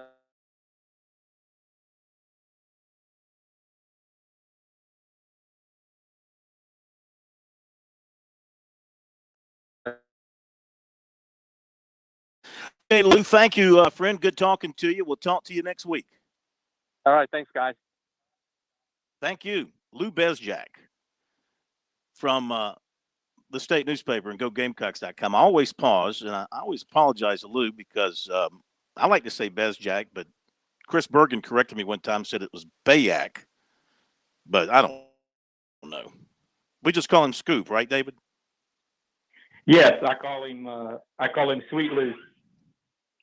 Sweet Lou. What do you make of the news here on Williams that he's not going to visit Ole Miss? Is that good for the Gamecocks? I don't really care. I don't get into all that stuff. You know that. He'll go where he wants to go. But I'm kind of like you. You are a man. You're a man who has an opinion on everything. Yeah, and my opinion is I don't care if he goes to Ole Miss, and I do agree with you though. South Carolina has to show him that they got a quarterback, because the assistant coach is going to leave after this year, and I don't know if they've got the right quarterback in the program right now that can get him the ball. But he may be one of those trendsetter type guys. Hey, I'm going to go here and I'm going to be the guy and I'm going to help turn the program around. But that Texas offer has got to be very appealing, though. I mean, Austin, Texas, Longhorns and their offense, they throw it. And so, I mean, he's a really good player, though, I can tell you that. But I'm going to tell you right now, but the guy that's the straw that stirs the drink at Dutch Fork is Jarvis Green, the running back. He is a stud. He's only a junior, and he really makes that offense go. Can score can score on the run. You can throw it to him. He never turns the ball over, never fumbles. He's just really good. He's just a really good running back. Yeah, he seems to have a great game every time out. Which coach is leaving South Carolina? You just said somebody's leaving South Carolina. The assistant coach that plays quarterback now. Oh, the GA. You're right. Yeah. Zeb, you call him the coach. Yeah, okay, I call him the what are you assistant talking coach. about? David's got some scoop on us here. Yeah, you're right. I was thinking the same thing. I mean, they're going to lose Zeb Nolan, and I mean, is Luke Doty really the answer at quarterback, even when 100% healthy? And you don't know what you've got in Colton Gauthier, and you've got Braden Davis coming in from Delaware.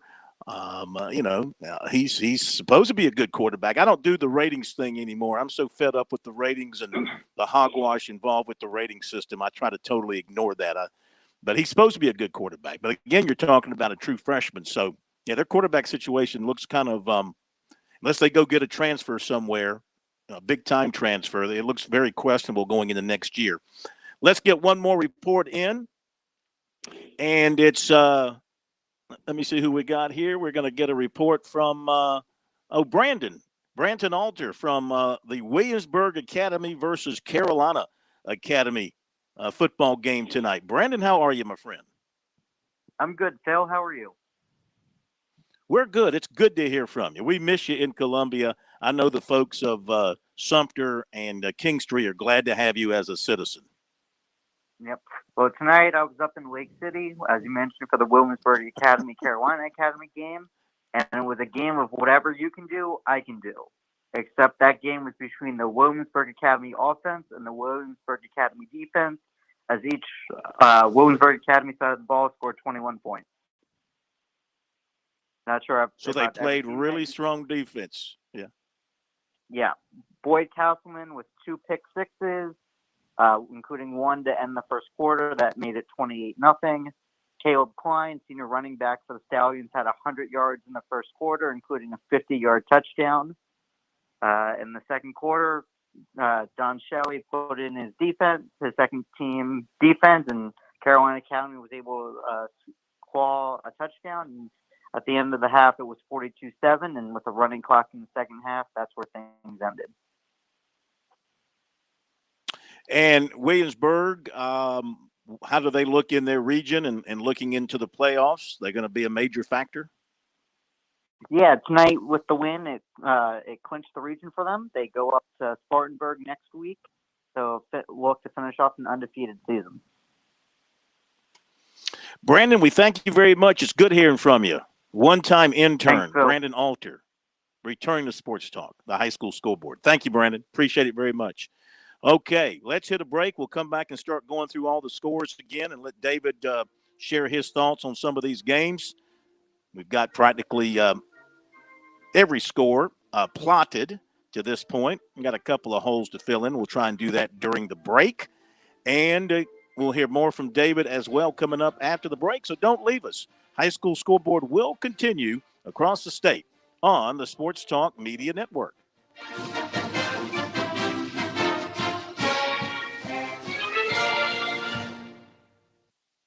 We've got Major Billy Downer with us here from the Department of Natural Resources. Major Downer, hunting season is upon us. How do we stay safe in a field? There are 3 rules that every hunter should follow when they're hunting with a firearm. Number 1, treat every firearm due to respect a loaded gun. If you treat your firearm as if it's loaded, you'll always, number 2, keep that muzzle pointed in a safe direction. And number 3, when you decide to pull the trigger, make sure of your target, identify it, and know what's beyond it in case you miss. And remember, life's better outdoors. Visit dnr.sc.gov for more. Hi, I'm State Treasurer Curtis Loftus, and I've got a great gift idea that requires zero shopping, the gift of college savings. Future Scholar, South Carolina's 529 college savings plan makes it easy.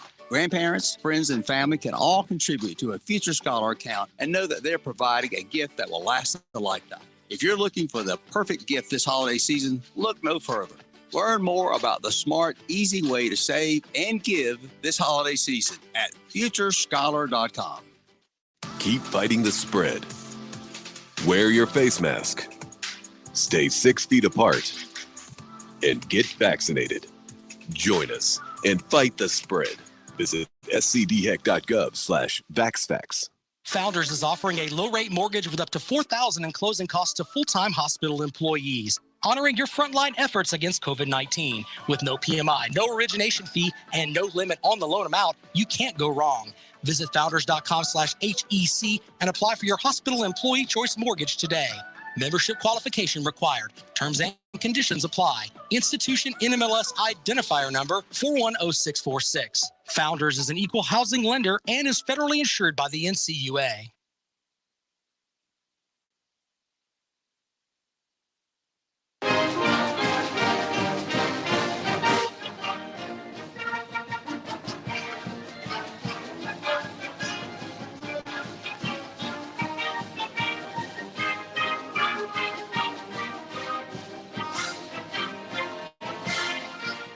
We are back for our final segment tonight here on the high school football scoreboard. Brought to you by Founders Federal Credit Union. It's now gone final in Houston. Houston defeats Boston to win the American League pennant. They'll move on to the World Series. Dominating performance tonight on the mound for the Astros. Okay, with David Shelton standing by, let's go through the scores tonight. Abbeville over 96, 55-0 as we go through the upstate. Chesney 34, Blacksburg 14. Powdersville 54, Blue Ridge 27. Woodruff 49, Broome 42. T.L. Hanna, winner tonight over Burns 29-22. Berea 22, Carolina 12. Catawba Ridge 16, Indianland 13. Gaffney 21.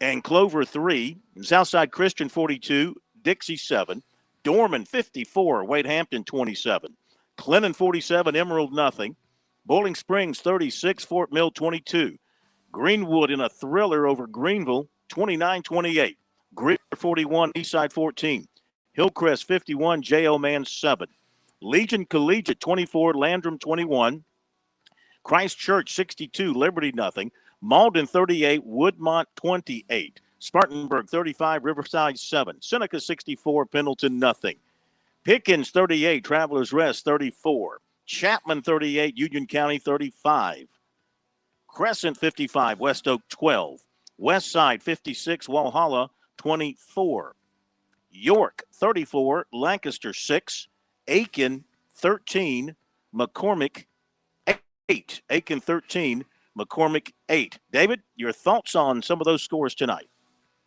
Well, I think the biggest ones in the upstate, that Chapman coming back and winning that game in overtime to give them the region title, that's a huge win for them because they could have really created a mess in that region.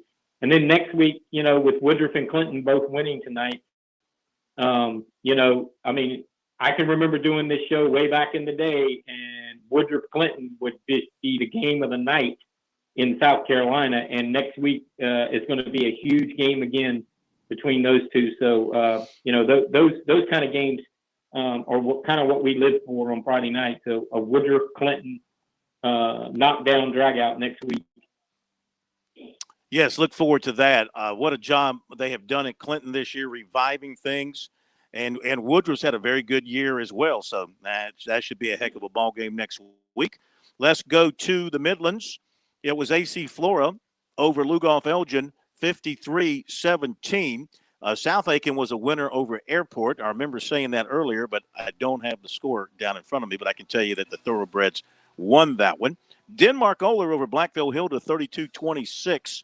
Spring Valley 45, Blythewood 28, Brooklyn Casey 44, Swansea nothing, Central 14, Buford 7, Chapin 47, River Bluff 21, Dutch Fork 49, Lexington 3, Gilbert 21, Strom Thurmond 7, C.A. Johnson 38, Louisville 7.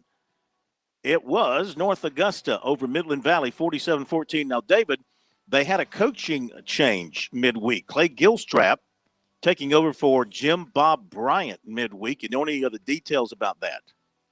No, I do not. I just heard about it today. So I have no idea what's going on there. I know Jim Bob had been there a few years and had really done well. So it's something I'll look into next week. All right, Newberry over Batesburg-Leesville, 20-14. David, final home game for Phil Strickland, as he's calling it a career after this season. And we've had a lot of good moments with Coach Strickland over the years on the high school scoreboard. Yes, we have, from his time at Batesburg-Leesville, and then he goes over to Gaffney and wins some titles. Ends up over at Newberry, has got him to the finals. Not one of his best teams this year, but they send him out on a win in his home game. And, they'll be in the play. I don't expect much out of it. Career that he's had, has won at every level, at every school, well over 300 wins, several state titles, and a really class act to boot. Absolutely. Orangeburg-Wilkinson, 16. Fox Creek, nothing. Richland Northeast, 19. Dreer, 10. Rich Spring Monetta, 50. Wagner Sally, 8. Ridgeview, 27. Rock Hill, 6. Saluda, 65. Columbia, 12. Silver Bluff, 55. Edisto, nothing. Sumter, 24. St. James, 7. Westwood, 42. Irmo, 37. Lawrence, 19. White Knoll, 14.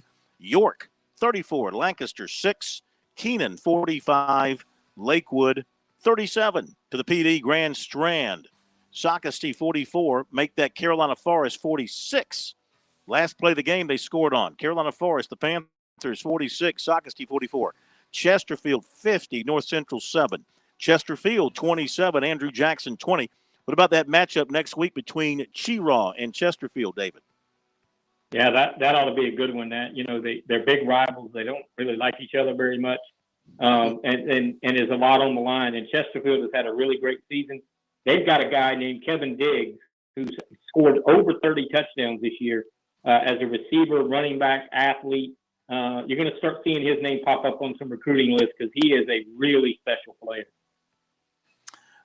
Game from the Midlands that was played last night. Want to put back on our sheet here. Pillion, a winner over Barnwell, 39-34.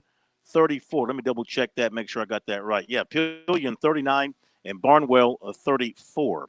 Going back PD Grand Strand, we've got West Florence 45, Darlington nothing. Lake Marion 35, East Clarendon 6, Conway 53, Georgetown 19. Green Sea Floyd's over Hannah Pamplico 30-26. Hartsville 28, Wilson 14. Carvers Bay 52, Hemingway 6. Great Falls, no.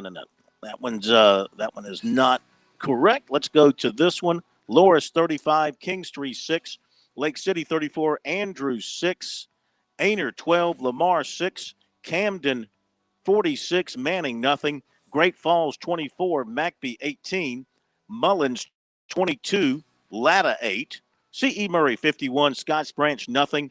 Myrtle Beach over South Florence 21-17, Johnsonville 38, Timmonsville 8, Lakeview over Waccamaw 22-20. David, I want to get to the Low Country with you real quick before we're out of time, and a couple of quick games here. Fort Dorchester over West Ashley 18-12, and Somerville was a loser tonight.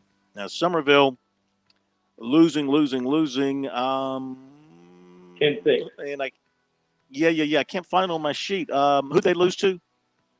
They lost to Ashley Ridge 10-6. Oh, there it is. Yeah, 10-6. So your thoughts on those two games, those four teams, all close together, and maybe Fort D a little tougher night than you expected, or about what you expected? Well, they got behind on a turnover. They got behind 12-0 in the first quarter. Then they outscored them 18-0. Their defense is really good, played really well. They gave up one big run to Porter, who's a great back.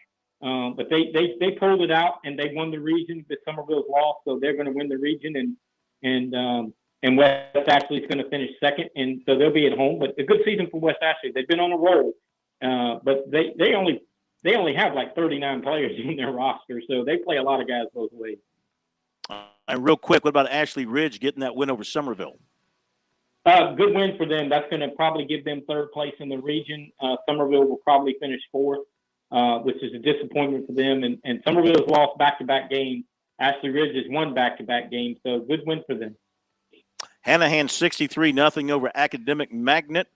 Bishop England 36, North Charleston 14, Buford 45, Bluffton 12, Woodland 32, Burke 16, James Island 28, Hilton Head 7, May River 37, Colleton County 3, Cane Bay 49, Stall 6, Stratford 41, Berkeley 14, Philip Simmons 24, Timberland 13, and Goose Creek 20, Wando 10. And in Skeeza, Portergal 29, Ben Lippin 26, Hammond 55, Cardinal Newman nothing, Williamsburg Academy 42, Carolina Academy 7, Christian Academy 60, Dillon Christian 54, Andrew Jackson Academy 58, Conway Christian 6, First Baptist 31, Pinewood Prep 29, Florence Christian 49, Spartanburg Christian 14, and Heathwood Hall 34, Wilson Hall 20. We'll have all the scores up for you shortly on our website, sportstalksc.com. Thank you, David Shelton, phenomenal. Thank you, Pat Daniel, outstanding. And thanks to everybody that joined us tonight. Have a great night. We'll see you next week. Weekdays from 7 to 9 on The Point. It's Kev and Brian in the morning. The news, the traffic 4 times an hour, and your daily forecast. Topics to wake you up, topics to make you smile and laugh. Hope you'll join us. The Point. The Point. WQXL Columbia, W264DM. From the Bart